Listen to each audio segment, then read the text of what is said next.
사도행전을 좀 순차적으로 조금씩 사실은 개인적으로 좀 묵상하다가 이거 청년들하고 같이 좀 말씀 나눴으면 좋겠다 해서 좀 계속 주일에 우리가 언제까지가 될지 모르지만 사도행전을 조금 나누고 있는데 그냥 저는 좀 은혜가 되는 부분들을 하나님 고주고주마다 그 해당되는 주에 좀 주셔요.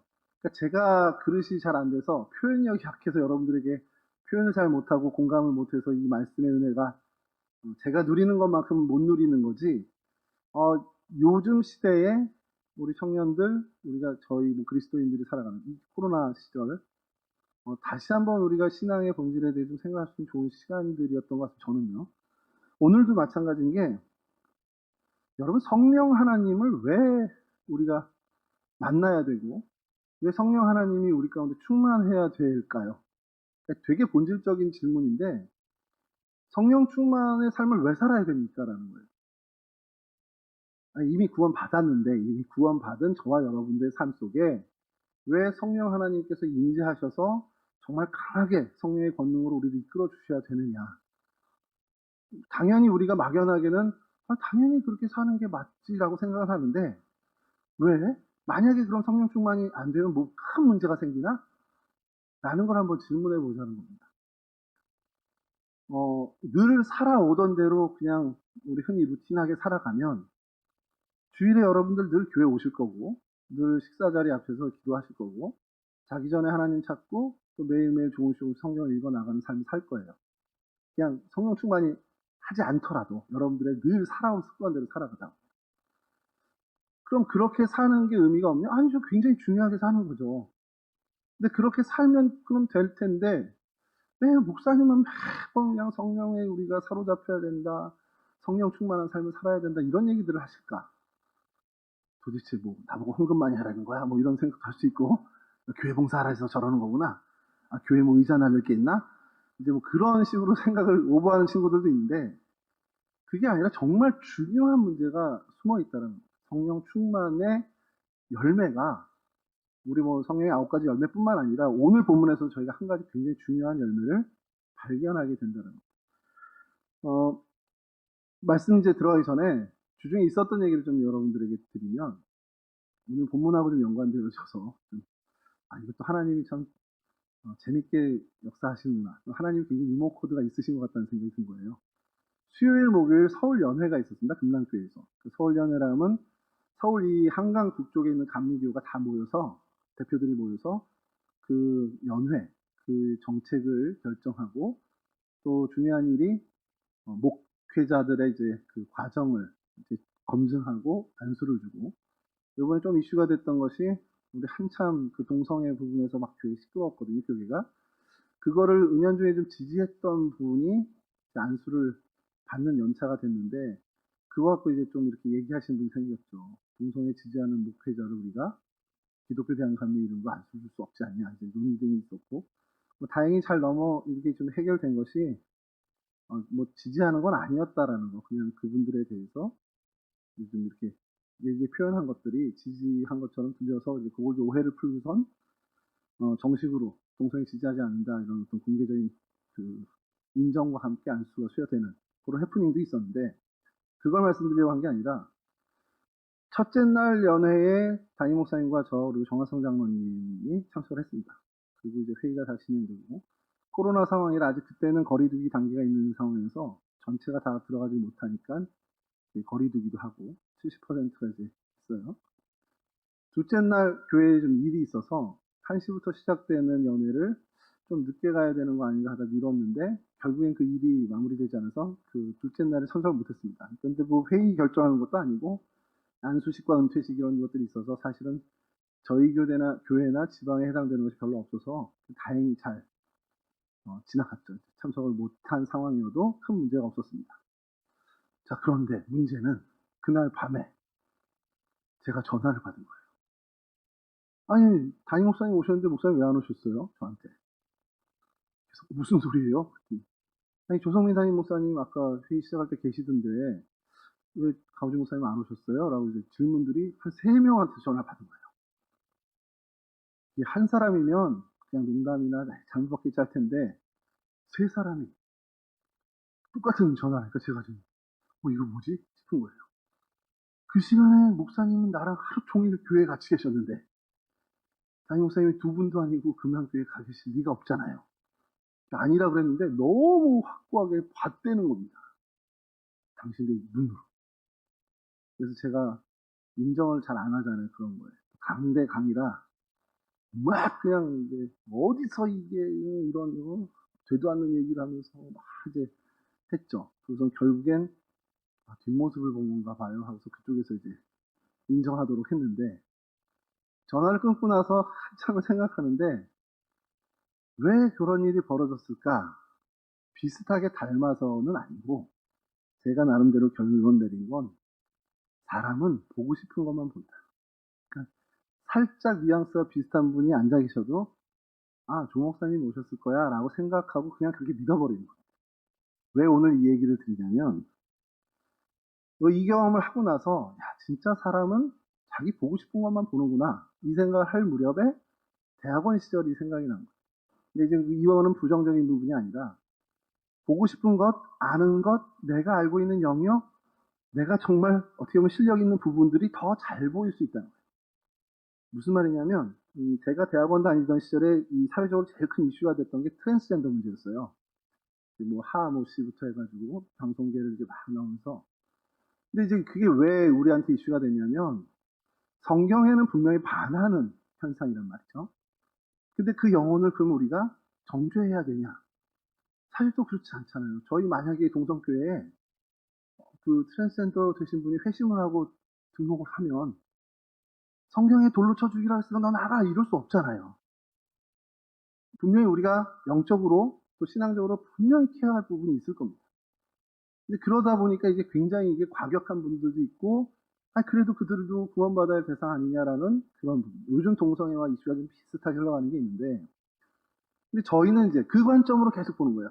목양적인 관점으로. 이분을 내가 목회 현장에서 만나면 어떻게 해야 돼? 전도사지만 내 청년 중에 누군가 트랜스젠더와 등록을 했어. 아니면 기존의 청년이 그런 선택을 했어. 그럼 나는 목회자로서 어떻게 해야 돼? 이게 굉장히 큰 이슈였어요. 근데 대학원 동기인데 이제 저보다는 형님인데 한양공대에서 유전공학 박사 과정 중에 회심을 하고 신학대원 오신 분이 있습니다. 이분하고 얘기를 하면서 제가 그게 강해요. 사람은 내가 아는 만큼, 내가 저기 보는 만큼도 다 얘기하는 거예요. 그러니까 내가 아는 만큼 볼 수 있고, 내가 관심 갖고 있는 그 부분에서 확실한 것이 있을 때, 다른 사람과 전혀 다른 관점으로도 볼 수 있다는 겁니다. 왜 그러냐면, 이분은 연구를 한 거예요. 계속 그 유전 쪽. 아직도 밝혀지지 않았지만, 원인이 없지만, 분명히 성적 호르몬 부분에서 유전적으로 이상이 있다는 겁니다. 그러니까, 일반적인 것과 다르게 가는. 그래서 만약에 너 왜 네가 여자 성향을 갖고 있고 너 왜 남자를 좋아하고 이런 얘기를 막 못하는 게 이분은 다운종으로 태어난 친구 같은 경우 염색체가 몇 번이 분리가 안 되면 다운종이 되는데 그건 그가 선택한 게 아니거든요. 그런데 너 왜 다운종으로 태어났어? 라고 하는 것과 같은 비난이 될 수 있다는 거예요. 그러니까 성적 취향에 어떤 자극적을 쫓다가 후천적으로 그렇게 된 사람들은 논외지만 선천적으로 어쨌든 유전자 쪽에 이상이 있을 것 같은 가능성이 있어서 된 사람들에 대해선 목양적인 관점이 전혀 달라져야 된다는 얘기를 하는 겁니다. 그 형과 제가 얘기를 하면서 저도 되게 많이 알아보고 다시 찾아보게 되니까 우리가 막연하게 하는 것과 좀 다른 이야기들이 좀 많이 있더라고요. 동성애도 마찬가지겠지만 여하튼 그분이 보는 관점이 유전공학을 박사 과정까지 하니까 인문학을 공부한 저희와는 전혀 다른 관점에서 접근을 하더라는 겁니다. 여러분 이 얘기를 왜 하냐? 제가 만나본 이제까지 살아오면서 만나본 많은 분들, 직업군이나 전공이 다 다른 분들을 만났는데 어떤 사회적인 이슈나 현상이 생겼을 때 의사는 의학적으로 접근합니다.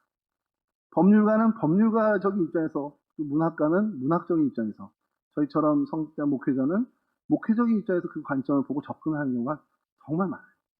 똑같은 일이 벌어졌는데 학생은 학생의 입장에서 그 일을 보고요. 직장인은 직장인 입장에서 그걸 보는 경우가 정말 많습니다. 오늘도 이건 뭐 여담이지만 오늘도 우리 건축물을 저는 별로 잘 모르니까 건축법도 잘 모르고 그러니까 저게 저렇게 되나 보다 하고서 이렇게 보는데 우리 아시는 부장 선생님은 저거 이거 생길 수 있는데 하면서 여러 가능성들을 얘기해 주시니까, 확실히 다르게 보시는구나 하고, 제가 보는 것과는 한 차원 더 안을 아시니까. 근데 그런 것처럼 뭐 제가 교회의 일은 또 권사님보다는 한꺼풀 아내를 설명해 드릴 수 있겠죠. 오늘 이 얘기를 왜 드리냐면, 사람들이 자신의 관심사나 자신이 보는 만큼에 대해서 그 현상을 보는데, 오늘 본문의 일이 그래요. 사도들이 오순절 성령 사건을 경험합니다. 그 많은 주님의 제자들이.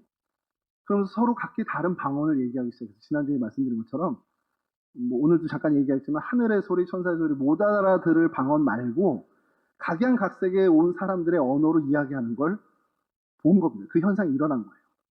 자, 그 현상이 일어난 걸 봤을 때 갈릴리 사람들을 평소에 무시하던 사람들은, 야, 이 사람들 갈릴리 사람들이 어떻게 이런 일을 해? 야, 쟤 맨날 정규꼴찌 하던 애가 어떻게 이걸 풀었어? 이런 식의 뉘앙스로 얘기를 한단 말이에요. 근데 오늘 본문에 시작되는 사람은 뭐라 그러냐면, 또 어떤 사람들이 등장하는데, 그 사람들은 이래요. 조롱하며 이르되 그들이 세술에 취하였다. 뭡니까? 야, 쟤네들 취했어. 이 얘기를 한 겁니다. 반응이 다르죠. 어떤 사람들은, 야, 저 무식쟁이들이 어떻게 이거를 얘기해? 놀라는데, 이 사람들은, 얘네들 술 취했구나. 이렇게 평가를 하는 겁니다.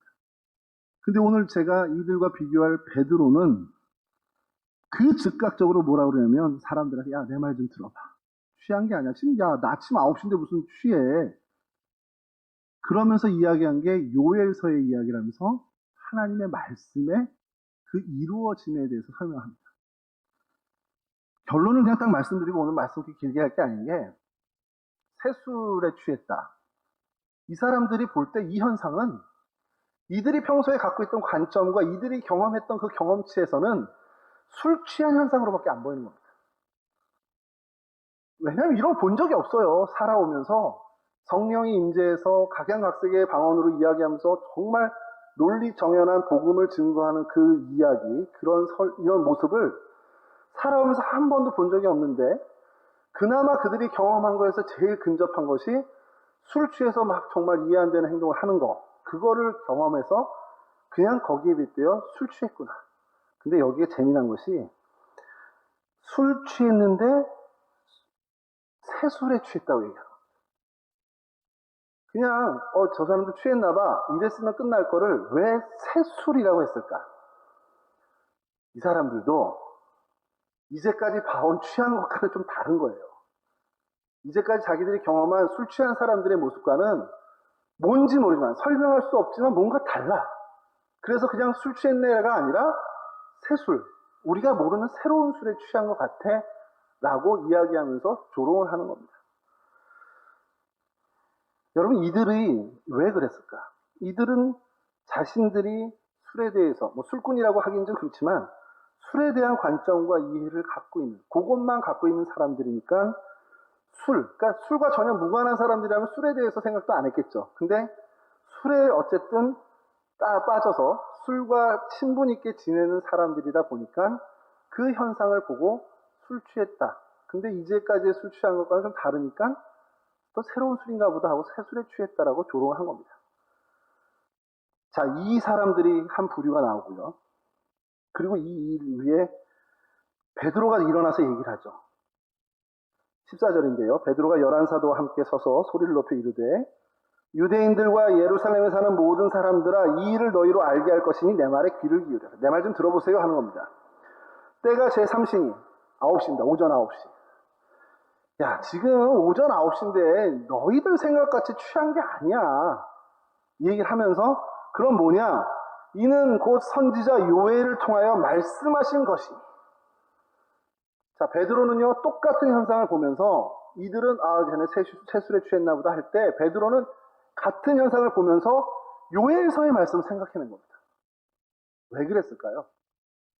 베드로의 주 관심은 하나님의 말씀이었습니다. 이 현상이 구약의 그 요엘서와 같네? 하나님이 미리 말씀하신 그 현상이 이거구나. 자신의 관심사가 하나님의 말씀이었고 주님과의 관계였고 복음이다 보니까 그는 그 현상을 정확하게 보는 관점을 갖게 됐더라는 겁니다. 여러분, 이게 굉장히 중요해요. 만약에 베드로가 주된 관심이 의학적인 지식이었다면 그걸 의학적으로 풀어냈겠죠. 어떤 뭐가 들어가서 그 성분이 체내에서 어떻게 막 이렇게 의학적으로 생각을 하면서 그걸 증명해내려고 했을 수도 있습니다. 만약에 문학에 몰입한 사람이었다면 그거를 문학적으로 표현하려고 했겠죠. 근데 그는 이 비웃음, 이들의 조롱, 세술에 취했다 하는 그들의 평가에 정말 즉각적으로 하나님의 말씀으로 응답을 했다. 왜냐?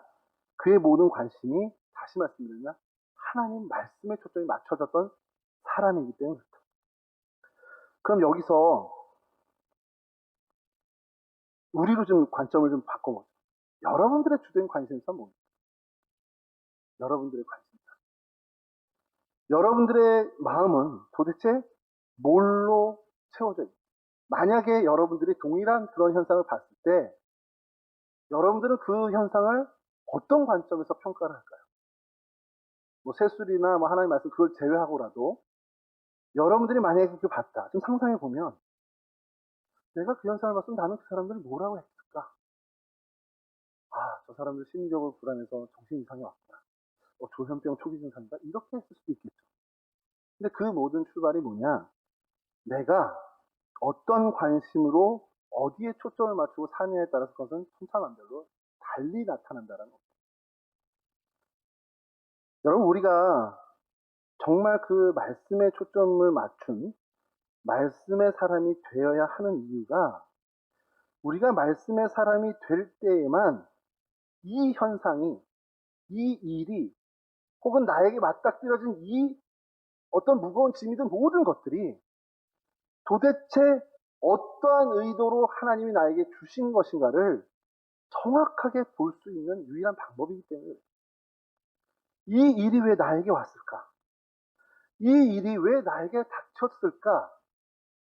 그것을 정확하게 우리가 알아낼 수 있는 유일한 방법은 우리가 말씀의 사람이 되어서 바르게 분별하는 것밖에 사실 없다라는 겁니다.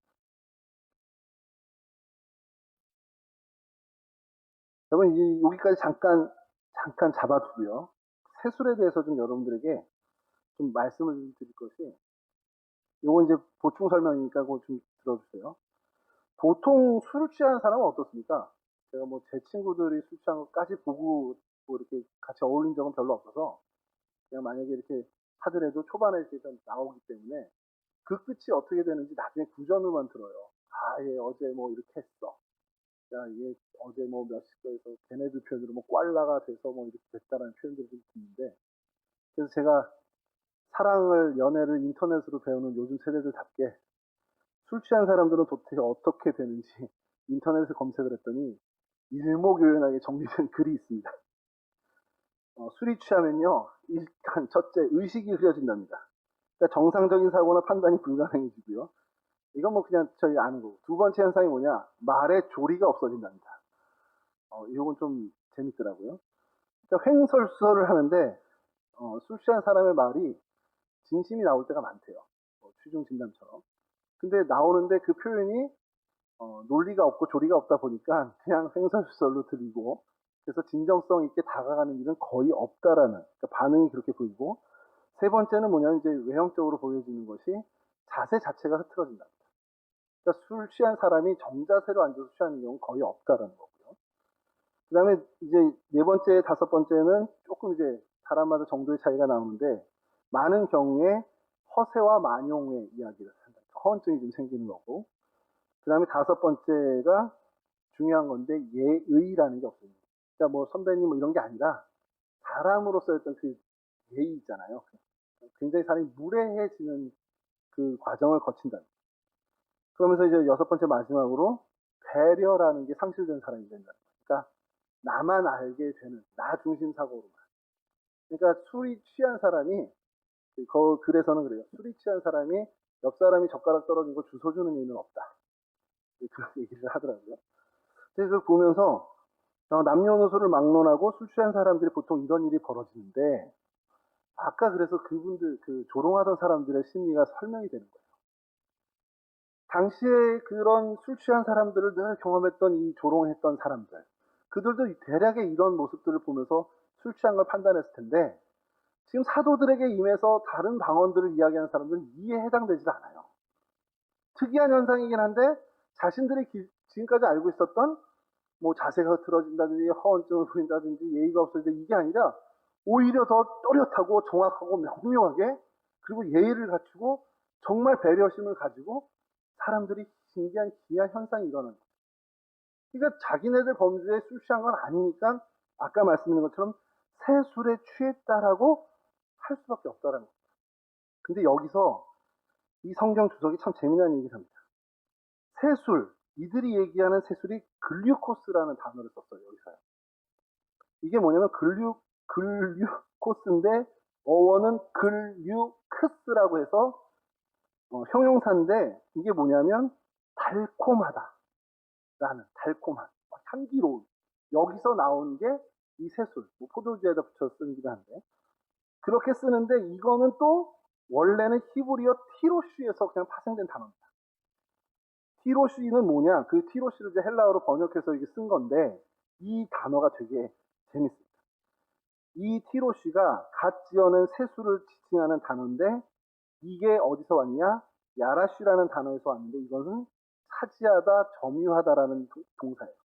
거기서 온 이 티로시는 그래서 세술이라는 의미뿐만 아니라 사로잡다, 마음을 사로잡다, 마음을 빼앗다 이런 단어를 쓰다. 왜 이 얘기를 설명하냐? 이 사람들이 이 본문 속에서 바로 제자들을 조롱할 때 이 티로시, 이 단어를 사용한 거라. 이 사람들이 뭔지 모르겠는데 술 취한 게 술 취했는데 뭔지 모르는 것에 이 사람들이 완전 사로잡힌 사람들이란 거예요. 완전히 현혹, 우리 표현으로 요즘 많이 쓰는 현혹, 사로잡히고 뭔가에 마음이 완전히 뺏긴 상태의 모습을 지칭하면서 이 티로시, 글류코스를 사용했더라고요. 근데 왜 성경에서 저는 이제 가끔 그런 생각이에요. 여러 단어들이 있어요. 근데 주님께서 성경을 우리에게 남겨주실 때 이 단어들을 어쨌든 유지하게 하신 거잖아요. 우리가 들을 때. 그러면 그것마저도 하나님의 섭리가 들어있다면 이 단어를 선택해서 이 단어를 쓰게 한 이유. 뭔지 모르지만 이 사람들도 신앙적인 그런 게 없는 이 사람들도 지금 제자들과 이 사도들이 뭔가에 완전히 사로잡혔다라는 것은 인정한다는 거. 그거는 보여진다라는 겁니다. 뭐에 사로잡혔는지 우린 잘 알죠. 그들을 실제로 사로잡은 게 뭡니까? 설교 처음에 말씀드렸지만 성령에 사로잡혔다. 그러니까 여러분 우리가 성령에 취하다라는 표현을 굉장히 문학적으로 기독교에서 많이 씁니다. 성령에 취하다.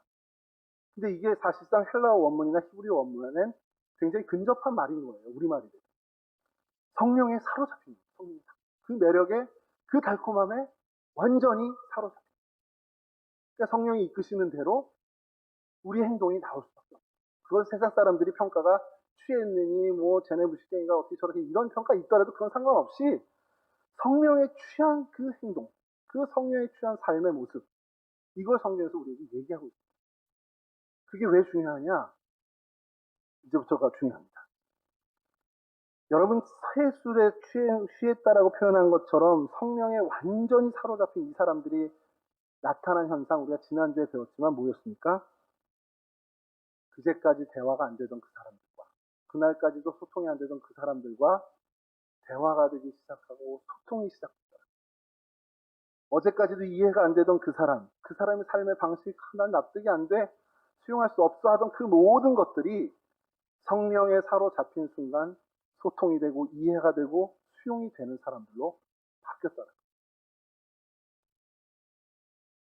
정말 천차만별일 수밖에 없는 사람들을 이해하기 시작했다는 거. 그러니까 그걸 이제 우리 신학적인 용어로 사람에 대한 지경이 넓어지기 시작했다라는 표현을 쓰는데, 뭐 그 어려운 표현이면 그 제끼고, 어쨌든 소통이 시작됐다는 거예요. 사람과의 관계가 어쨌든 시작됐고 수월해지기 시작한 겁니다.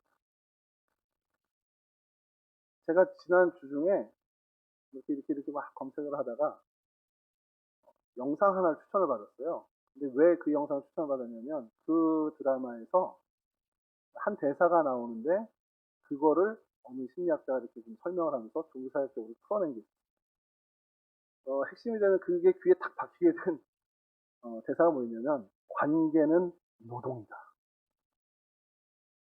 공감이 되세요, 혹시?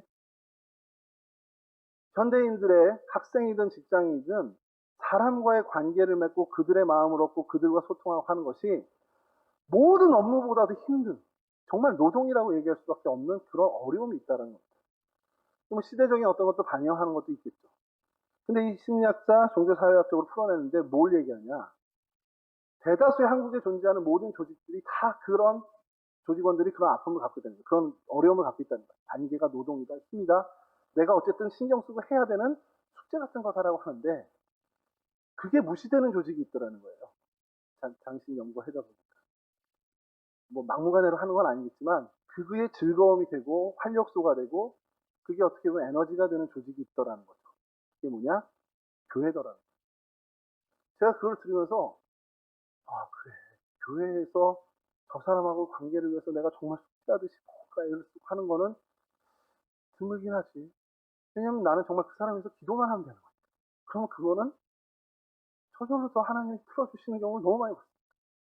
싸움이 없다라는 게 아니고 다툼이 생기고 갈등이 생기는 것도 있습니다. 그러나 그 해결이 다 우리 신앙 안에서 해결이 되더라는 거예요. 왜냐하면 대화해의 예수 그리스도께서 그 안에 계시고 정말 소통의 영이신 성령께서 성도 간의 교통을 주재하시니 가능하다라는 거죠. 이건 이제 목회자적 관점에서 그 현상을 보는 겁니다.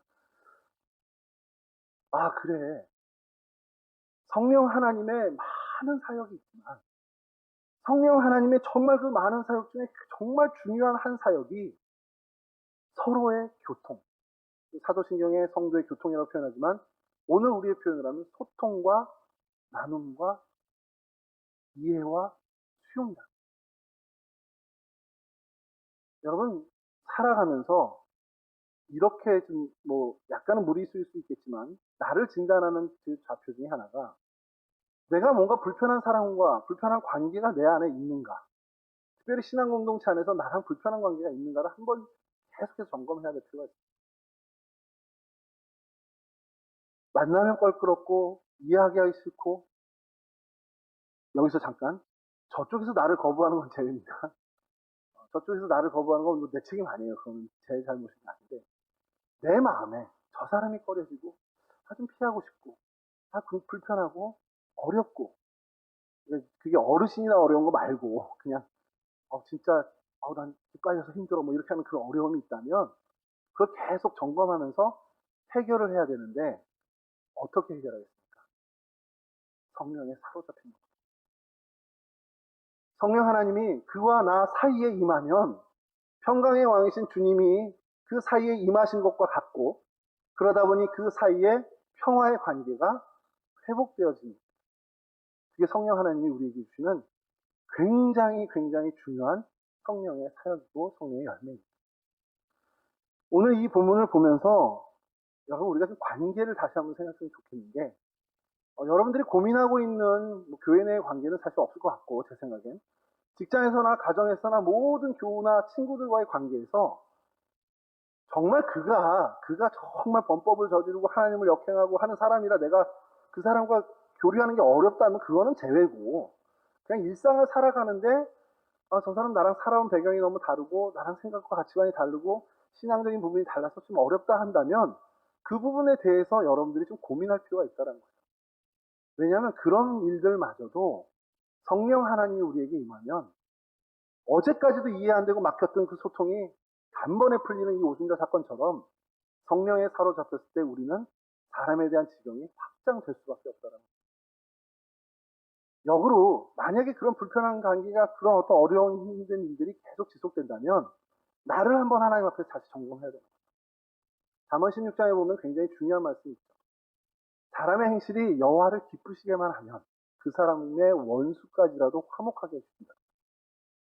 저는 이게 하나님이 우리에게 주신 관계에 대한 굉장히 중요한 해결서라고 생각을 하는데 사람의 행위가 그러니까 내 행위와 나의 삶의 모습이 하나님을 기쁘시게만 하면 하나님이 어떤 응답을 주시냐 이 사람의 원수까지라도 화목하게 해주시는 은혜를 베풀어 주시다는 거예요.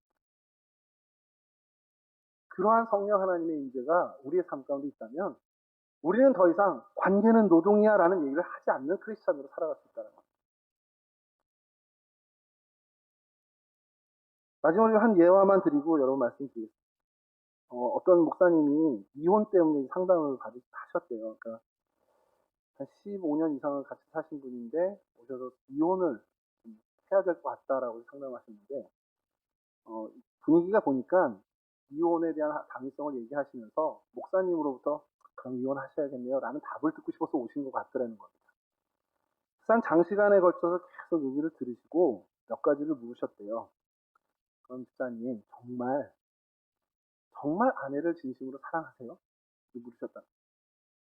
그러니까 뭐 당연히 사랑한다고 하셨죠. 그러면서 물은 것이 그럼 정말 아내를 위해서 울타리가 되어주고 있습니까? 그러니까 보호막을 좀 쉴드 쳐주고 오늘 우리 표현은 아내로 좀 쉴드 쳐주고 있어요. 왜냐하면 고부간의 갈등으로 시작된 이혼의 위기인데 쉴드를 쳐주고 계십니까? 라고 하면서 아내 입장에서는 이런 갈등이나 모든 상황 속에서 누구를 의지해야 되겠습니까? 라는 거죠. 남편이 이제 깨달은 게 있겠죠. 그러면서 이제 한 것이 추가적으로 질문한 것이 고부간의 갈등이 생기는 게 결국엔 이 며느리가 시부모님을 어떻게 보면 섬기는데 다 의무를 못했다라는 이제 생각을 하는 거잖아요. 이제 남편도 거기에 동의해서 이제 강의 이렇게 되는 거고 그런 생각을 갖고 있다면 그러면 남자 집사님은 처가의 장인 장모님한테 그만큼 하시니까라는 거거든요. 거기서 할 말이 없는 거죠. 그러면서 이제 또 이제 신앙으로 돌아와서 중요한 것을 물으신 것이 집사님은 주님의 법칙으로 사십니까? 공자의 법칙으로 사십니까?를 물으셨어요. 저는 이제 그 얘기에서 이게 핵심이다. 여러분 오늘날 우리가 크리스찬으로 살고 있는데 크리스찬으로 살고 있지만 부정적인 의미에서의 유교적 법칙을 너무 강조하면서 사는 것들이 있습니다. 그렇다고 뭐 나이 드신 분들한테 무리하게 이게 아니라 여러분 공자의 법칙이라고 하는 유교적 법칙은 장유유서입니다. 어쨌든 아랫사람이 윗사람을 섬기는 거죠. 주님의 법칙은요. 서로 종로로 타라. 근데 서로 종로로 타면 누가 더 잘하겠습니까? 저랑 저희 아들이랑 서로 종로로 타면 제가 잘할까요? 저희 아이가 잘할까요? 제가 베테랑입니다. 종로로 타는 건. 우리 아버지한테도 해봤고 어머니한테도 해봤고 형한테도 해봤고 저희 아들은 해본 적이 없잖아요. 하면 제가 더 잘합니다. 이건 뭔 얘기하냐? 큰 자가, 강한 자가, 높은 자가 섬겨주라는 거. 그게 뭐 종이 되라는 게 아니라 그 표현이 종이지. 아껴주고 보호해주고 울타리가 되어주고 사랑해주라는 겁니다. 여러분 남자와 여자의 그 원리 중에 제일 중요한 게요. 우리가 주례를 가끔씩 목사님 주례를 들으면 자주 나오는 건데 아내는 남편을 교회가 주님을 교회의 머리로 섬기는 것처럼 섬기라고 있어요. 거기까지만 하면은 나쁜 목사님. 하나 더 나가야 되는 게 남편은 아내를 어떻게 사랑하느냐? 그리스도가 당신의 몸인 교회를 사랑한 것 같이 사랑하라고 해요. 어느 사랑이 클 것 같습니까? 교회가 주님을 사랑한 사랑이 크다.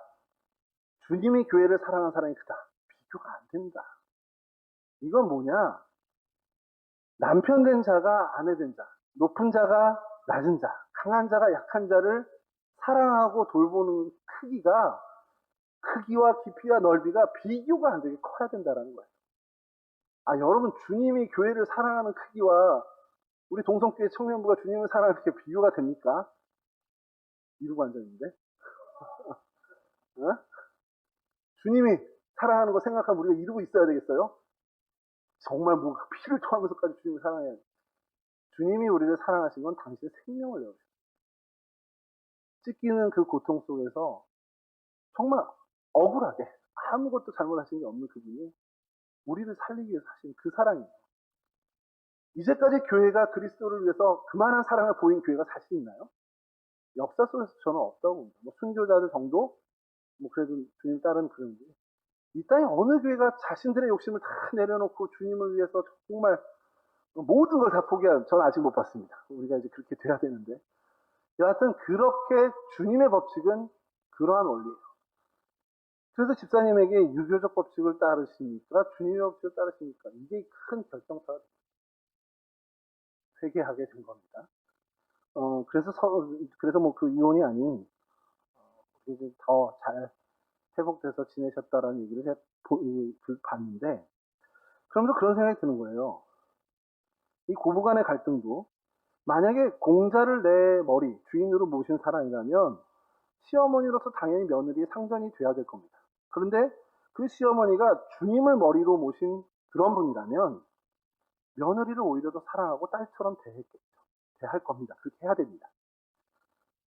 주님보다 공자를 더 신뢰하는 사람이라면 남편은, 여러분 잘 모르겠지만 여필 종부라고 해서 아내를 그렇게 생각하고 하겠지만, 주님을 머리로 삼는 사람이라면 그런 아내를 오히려 내가 섬기고 더 아끼는 사람, 그런 남편이 되어야 됩니다.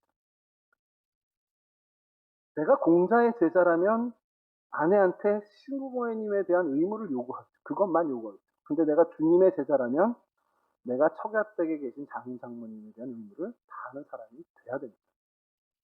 여러분, 이게 왜 중요하냐면, 내가 그리스도의 사람이다, 주님의 법칙을 따르는 사람이다, 이건 오늘 설교에서 달리 얘기한 내가 성령에 사로잡힌 사람이다라는 얘기입니다. 내가 성령에 사로잡힌 사람이라면, 내가 정말 성령의 세술에 취한 사람이라면, 이런 모든 관계, 살을 맞대고 사는 부부, 부모 자식 간의 그 고부 간의 이 모든 관계에서 나는 주님의 법칙을 이 땅에서 실현하는 사람으로 살아야 된다.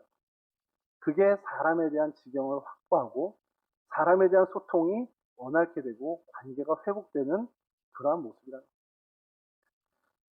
여러분, 이게 왜 중요하냐? 성령의 능력이 아니고선 우리는 이 일을 해낼 능력이 없습니다. 여러분, 보기 좋은 부부들이 있잖아요. 관계가 항상. 참 저는 그런 사람들이 뭐 뜨겁게 뭐 기도하고 이런 모습이 없다 할지라도 그 관계에서 서로를 희생해 가면서 그 소통을 아름답게 이어간다면, 야, 하나님이 성령 충만한 사람을 인정해 주겠구나라는 생각까지도 해봅니다.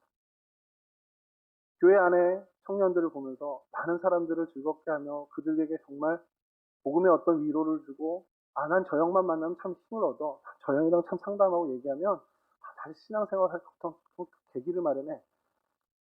근데 그 친구가 봐도 뭐 열심히 기도하는 것 같지 않고 막 이렇게 해도 그런 영향력을 주는 사람이라면, 그 관계에서 정말 아름다운 그런 일들을 보여주는 사람이라면, 아, 저 사람이, 저 청년이 정말 성령 충만한 사람이겠구나라는 생각까지 합니다. 성령 하나님께 사로잡혀서 정말 성령의 놀라운 그 소통의 역사, 교통의 역사에 정말 도구가 되는 그런 청년들이 되었습니다. 특별히 우리 동성교회 청년부의 모든 청년들이 관계를 힘들어하는 사람들로 살아가지 않았으면 좋겠습니다.